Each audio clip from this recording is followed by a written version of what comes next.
you're a libertarian to a fault in a situation where don't you think society should be more accepting and excited about libertarians than necessarily a Republican or a Democrat? Because libertarians basically is like, you do you, I do me, and let's just be cool. That's it. And it's a lot of people, they misunderstand my views sometimes, where they'll show me, for example, the Libertarian Convention, which is a show every single year, right?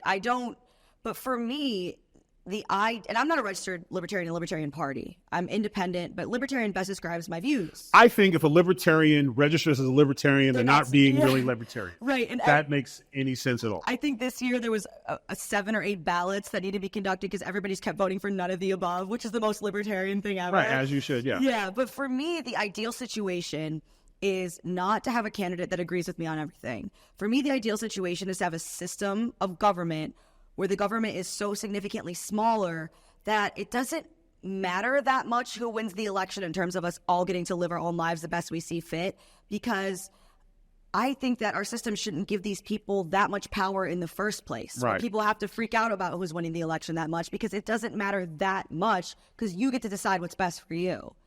Well, and here's the thing. One of the Gutfeld shows, our success is a team effort. And everyone has a different opinion. Right. And I think that's what makes the show successful. Like, Greg comes off libertarian-ish, but then he also comes off super Republican. Just depends on what day, whether he got barbecue or not. I am like I trust no one, but I'm a Republican and I want super small government. And you are a libertarian. And a lot of times you are the glue that kind of holds everything together. We had Charmaine on the show the other night, and it was kind of like one of those things where everyone was like feeling him out, and then there was this moment where it was like it could have kind of went off the rails or got tension, and you found something. You're like, hey, I'm the living, walking 1 in 4. He said he's the 1 in 4 people that doesn't feel representative, and you're like, hey, I'm a libertarian. I'm the 1 in 4 all the time, and it changed the show. And I thought it was it brought the show together, and then after that, everyone had a good time. Because it started to get to the point where he would make his claim, and then I'd be like, "What are you talking about in the January 6th thing and all that stuff?" And then you brought us together, and I thought that was the strongest part of the show, because having people on with different perspectives is risky now because it could turn into something ugly. And it wasn't even close to that, but it was. But I always said, like, you need a libertarian in every conversation when you're talking about politics. I think because they don't really have a real stake in the two-party system. No. So they're kind of like the one you hate to be, but they're the conciliary, but it seems like libertarians get along better with Republicans lately than they do with Democrats. Is that fair? Or no one gets along with progressives. Even progressives don't get along. But I'm talking about in terms of like Democrats, Republicans, where are you more comfortable in terms of conversation? Is it because Republicans want less, so there's some common ground there? Or is it Democrats want more and there's no common ground? It depends on the issue, I would say, but the main thing is just having that respect for another person, and I'm always willing to give other people that respect. People vote for who they vote for all different kinds of reasons, and Republican is a very different person depending on which Republican you're talking to, and the same thing with the Democrat. A lot of these people are very different individuals, right? And what is the danger and why I write about this in my book so much is just this saying that, okay, you believe this about this issue, therefore you must believe this whole host of things. Right. And if you said this about this issue, that means you think this about all these other things, and that means that you're against me and you're irredeemable. So I can't stand grouping. I can't stand when I hear black vote. And now it's grouping in your political belief system. Basically, you either love Trump or you hate him. You either love Biden or you hate him. There's no in between. You can't question anybody on your own side because you're going to be on the other side now? Like someone like Bill Maher comes on our show, all of a sudden he's a Republican. No, he's not. No. He's a Democrat. He's just not a dick about it. I'm a Republican, but I'm not a dick about it. You need to be able to have open exchange ideas to at least reestablish or reaffirm your own belief system. Like, I don't agree with you on this and you don't agree with me on that, and our reasons are here, and we can have a conversation about, like, you know what, I see your side and I respect it. Doesn't mean I have to change, all of a sudden get a big libertarian tattoo on my chest.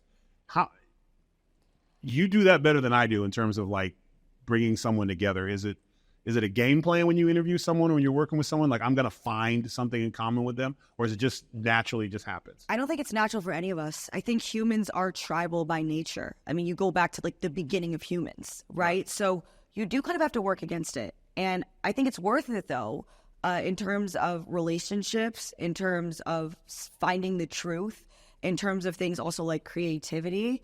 I really think it, and also just as humans, we can get so wrapped up in a political issue, a political difference, and there's a life kind of happening all the time. Right, yeah. And even so this election year, it's going to be a weird day for me because it's this election day this year is November 5th, which is the 10-year anniversary of my mom dying. Oh, wow. So, that's, to me, mentally, I can't believe I've had no mom for 10 years.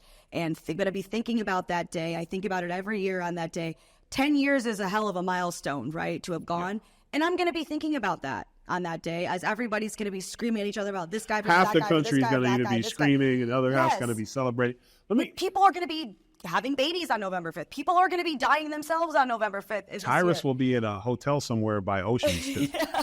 Ever since I got kicked off my first year for saying, I'm not voting for nobody, this is terrible. Yeah. And I went to the Cayman Islands on a vacation. That's when, what's his name, jumped out. The guy, he shot bin Laden. I love him to death. Rob O'Neill? Rob O'Neill jumps out of the bush like, hey, I'm like, you can't surprise anyone, bro. Don't ever do that again. Are you kidding me? You're an assassin. You don't jump out of bushes. So I've always gone, whenever the election day, I always try to be like, I'm out. I don't want to be around. Yeah. And I'll watch quietly from my cabana somewhere or whatever, depending on my tax, depending on how much child support I have that month, whether I can swing the vacation or not.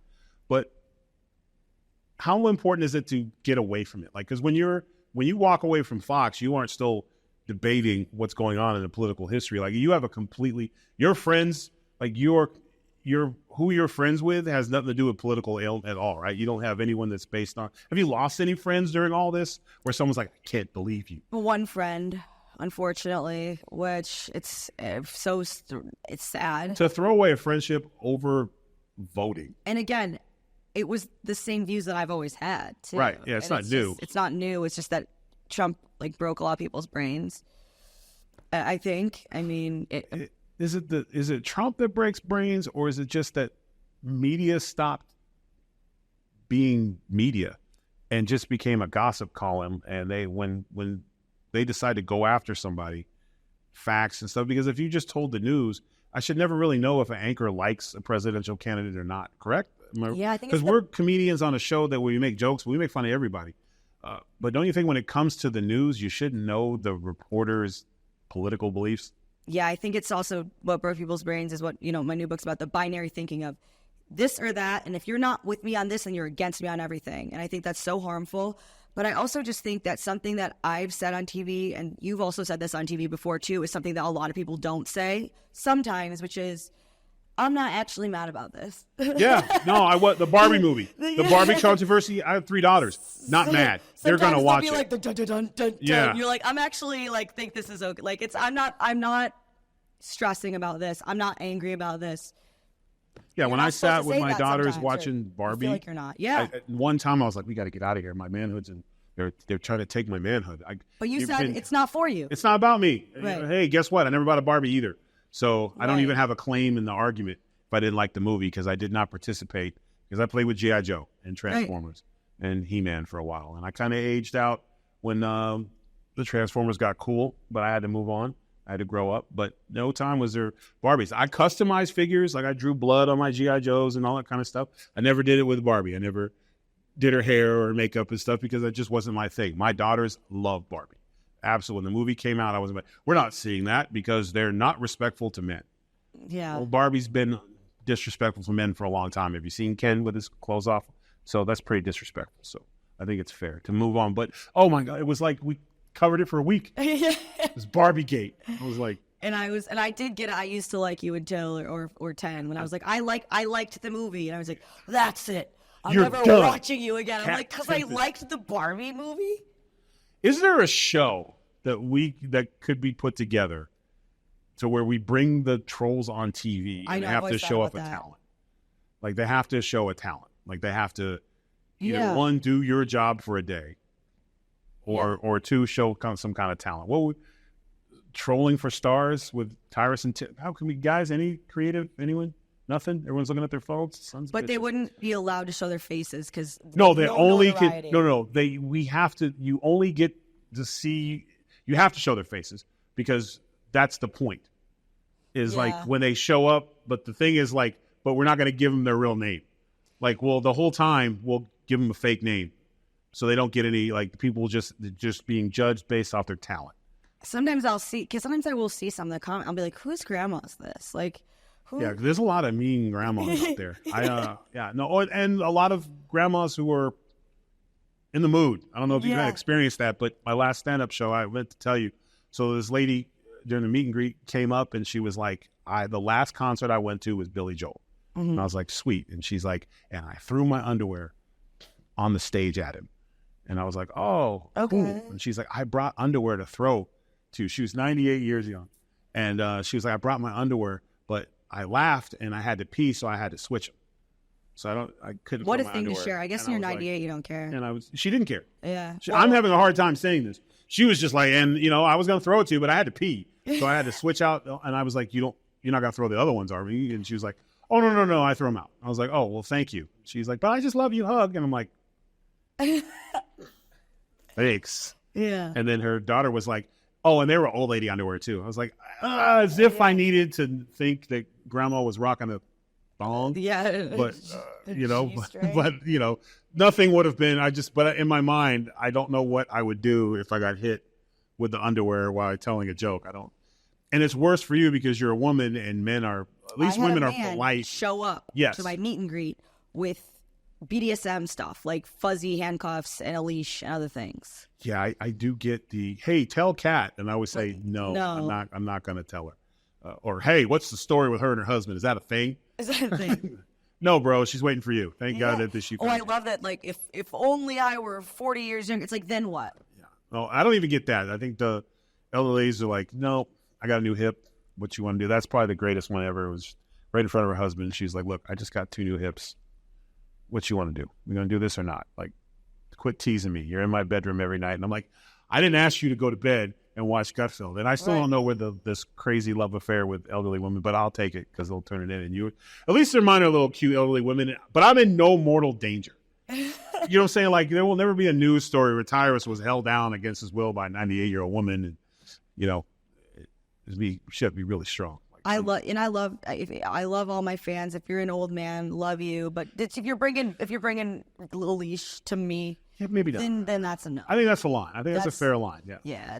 You bring a leash to my show, you better have a seeing eye dog, or comfort animal of some sort, because you're not going to get the reaction that you want. Or just assume that your safe word is my safe word is arrogant. I think that's a lot of